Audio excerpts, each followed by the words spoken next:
Why do you keep feeling stuck as a woman? Here's what's causing it and how to get out of it. 1. You're listening to the wrong voices. Social media can be so harmful, and it's probably feeding you the wrong voices and the wrong opinions that you probably do not need to hear. You're probably absorbing so much harmful content and contradicting opinions on social media platforms from people who are nowhere near where you want to be or who's not even a woman. The bad news is social media thrives off of conflicting thoughts, conflicting opinions, and arguments. How can you thrive if you're constantly being fed content that's so harmful to you and your well-being? I would only take advice from women whose where I want to be are further than I could have ever imagined, because there are women living beautiful lives out there away from society biases and contradicting what social media says a woman should be. So my advice to you, give up social media platforms for a while. Limit yourself and create restrictions, whether that's 15 minutes a day of social media or cutting it out completely. 2. You brought into the lie of a timeline.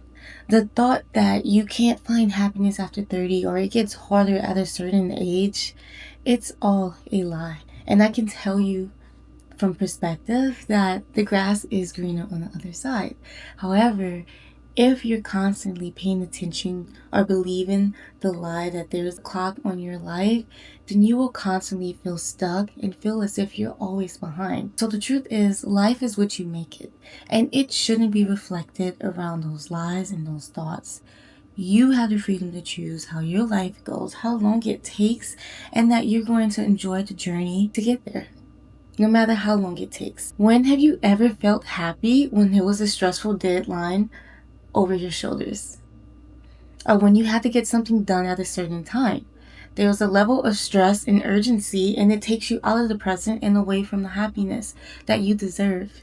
There is no expiration date on your life, on when you can start living and when you can stop. It's not over until God says it's over, and I promise you, He can change your life in a matter of seconds or overnight. And you have to trust that your life can change for the better. 3. You stop taking care of yourself. It doesn't have to go downhill from here. You can take care of your mind, your body, and your soul right now and make a change to prioritize it. It's never too late to start a daily fitness routine, to start a daily skincare, to go on jogs and the walks, or to take better care of your health. You can make that promise to yourself right now at this very exact moment. And I also just want to remind you that beauty is in the eye of the beholder. That's you. So of course, if you give that power to someone else, you're going to lose that freedom and you're going to constantly feel stuck, trying to reach a moving target. Take that power back and work on your attraction towards yourself. Dress up for yourself, look good for yourself, and prioritize you, your physical, your body, and your health. 4.